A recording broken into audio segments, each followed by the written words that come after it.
Bonjour et merci d'être avec nous au 12h30. Voici les titres. Les superstitions dans le transport sont-elles fondées? D'où viennent ces croyances? À quoi servent-elles? Direction dans quelques instants la ville de Bouaké pour tenter de répondre à ces questions. Dans l'actualité internationale, les députés sud-coréens ont voté ce samedi en faveur de la destitution du président Yoon Suk-yeol. Ce dernier avait temporairement instauré la loi martiale le 3 décembre, une action qui a sidéré le pays. Encore une fois, soyez les bienvenus.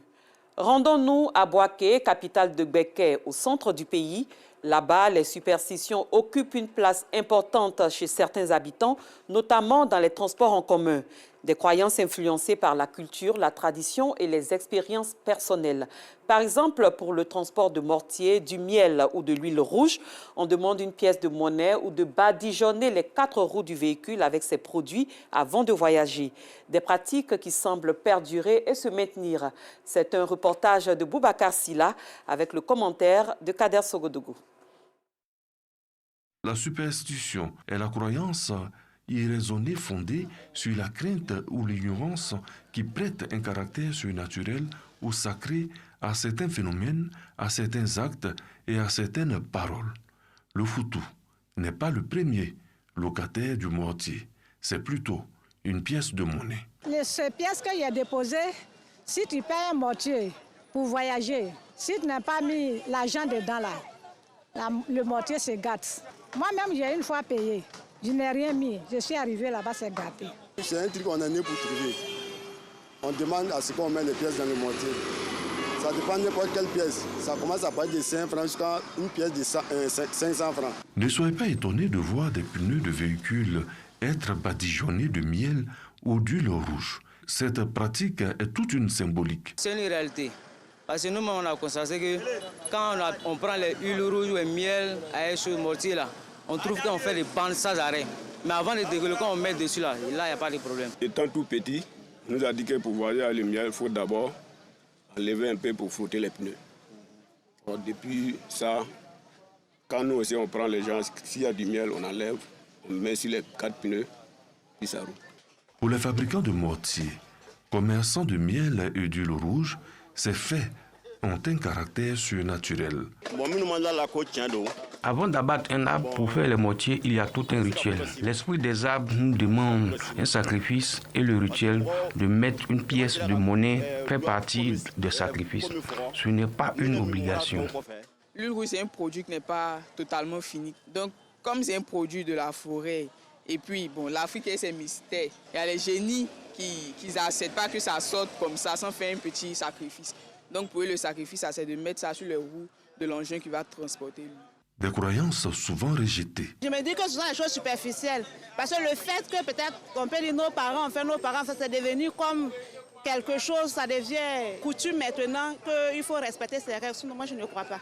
Au fait, c'est des histoires que les gens racontent partout. Sinon, c'est archi faux. Pourquoi sommes-nous superstitieux? Comment le devient-on? Quelles sont les origines et les explications des superstitions les plus courantes? Les superstitions ont plusieurs origines. La première source, ce sont les mythes et légendes. Ce sont des formes de croyances en des symboles, en des pratiques qui sont en lien avec la culture, en lien avec la tradition, en lien avec un certain nombre de pratiques culturelles ou bien cultuelles. Ce qui explique la superstition, c'est que les gens ont peur de mourir. On a peur de mourir, donc on fait tout pour respecter les normes qui sont liées à la superstition. Il y a aussi la quête d'assurer son existentiel. Et donc, tout ce qu'on nous dit, on avale et on applique. En Afrique, comme partout dans le monde, la croyance aux superstitions procure un sentiment de protection. Alors, croire ou ne pas croire? Nous restons au centre du pays. Cette fois, à Yamoussoukro, l'ONG La Main Tendue a initié une formation à l'intention des chefs et dirigeants d'entreprises. Plusieurs sujets ont été abordés au cours de ce renforcement de capacité. On en parle avec Noussangari. C'est une formation à l'intention des entrepreneurs et dirigeants d'entreprises.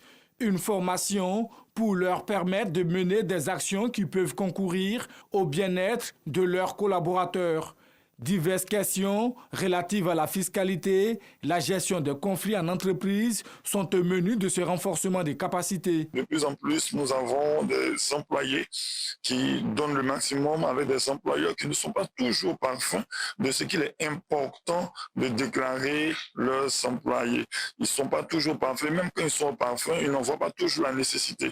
Avec ce genre d'action terrain, l'ONG donatrice vient mettre le pied dans le plat pour attirer, pour lancer un cri de cœur, pour vraiment emmener tous ces employeurs à déclarer leurs employés, à permettre à l'employé de vivre dans des conditions meilleures et à donner le meilleur de lui-même. Nous retenons à la fin de cette formation qu'il est important pour toutes les parties, la partie employeur comme la partie employé, de respecter les obligations qui leur incombent afin qu'il y ait un climat apaisé dans les entreprises et qu'il y ait un rendement à la mesure de toutes les grandes structures. Initiatrice de cette formation, l'ONG La Main Donatrice est une organisation dont le but est de venir en aide aux couches défavorisées.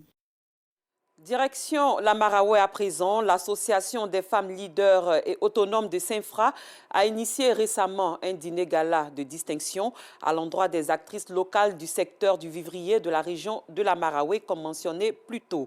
Une activité pour encourager les efforts de ces femmes et saluer leur contribution au développement durable de la région. Soro Corona. Avec pour ambition d'atteindre 25 000 associations de valorisation de l'entraide communautaire implantées en Côte d'Ivoire d'ici fin 2025, le projet connaît une progression notable. La région de Gbeke, à elle seule, compte déjà plus de 200 groupes répartis sur les 4 départements. Ce modèle d'organisation communautaire qui gagne progressivement du terrain vise à l'autonomisation des femmes et à la réduction considérable de la pauvreté en milieu rural. Témoin de cette réalité, à la Koulou, localité située dans la sous-préfecture du Bouaké. L'AVEC, initialement accueillie avec réticence, a finalement connu l'adhésion de toute la population. Quand la promotrice est venue avec l'idée de faire avec, au début, nous étions hésitantes. Mais après explication, quand nous avons adhéré à l'AVEC, on a constaté que c'était bon. Grâce à l'AVEC, nous pouvons faire le commerce qu'on veut. On arrive à payer la scolarité de nos enfants. J'invite toutes mes sœurs à nous rejoindre. Pour Kofi Estelle, les prêts contractés auprès de son groupe AVEC ne représentent pas seulement une opportunité financière, mais un moyen concret de soutien aux ménages, surtout dans les moments difficiles. Avant, je n'arrive pas à prendre beaucoup de choses, mais grâce à avec, j'arrive à faire mon commerce. J'arrive à prendre soin de moi-même encore. Avec elle est là, ça nous arrange.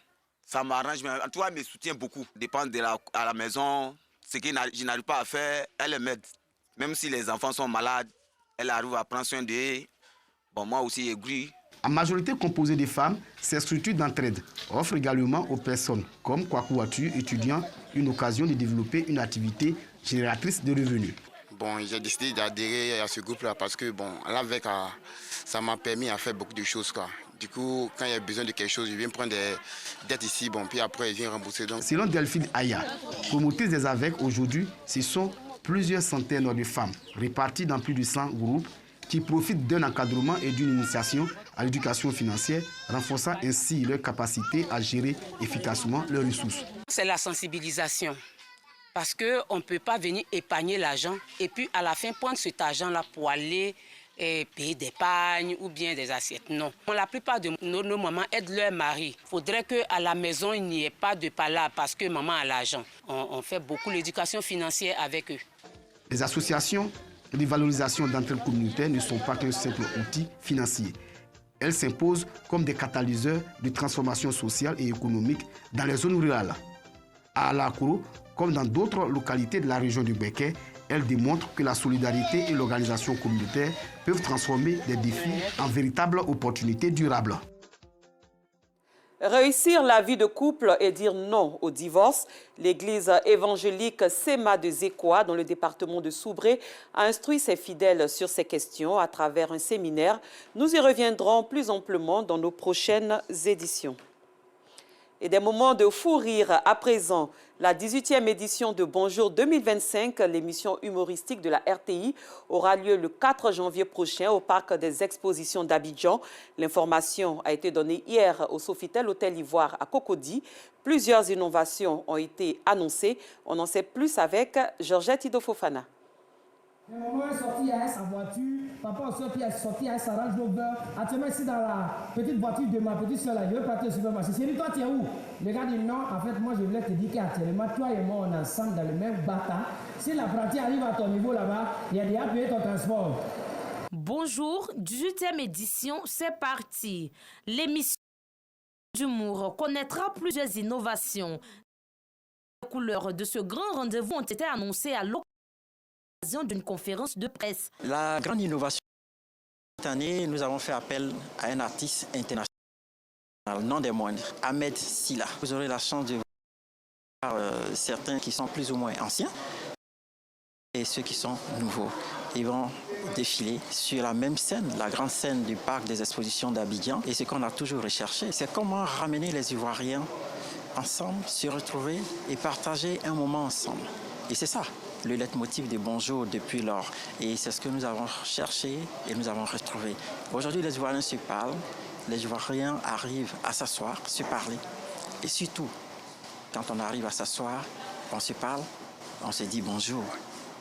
Et ça marche. Cette année, on va organiser un grand spectacle autour des valeurs essentielles de la Côte d'Ivoire qui sont le vivre ensemble, la paix et la cohésion sociale. Alors bien sûr, autour de ces valeurs, il va y avoir une histoire, mais on préfère vous garder le secret, le suspense pour tous les gens qui participeront à ce spectacle. Parrainé par le Premier ministre Robert Begré-Mambé, l'édition 2025 est placée sous le signe de la maturité. Elle aura lieu le 4 janvier prochain au Parc des Expositions d'Abidjan, dans la commune de Port-Boué. Des humoristes comme Agalawal, Boukari, Joël Oulas, en cas des cas fils unique, Papitou et Ange Boris, nouvelles recrues issues du grand casting, promettent un spectacle inédit. Clairement, les années sont à voir, c'est vrai. Moi, ma grande soeur a pris sa pommade depuis 2007.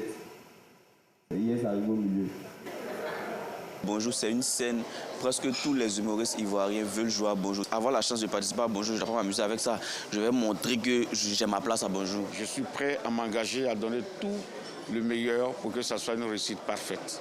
Pour que la RTI aussi pense à cette confiance renouvelée en moi. Nous allons faire le show. Donc moi j'invite tous mes parents, venez à Bonjour pour rire et puis démarrer l'année.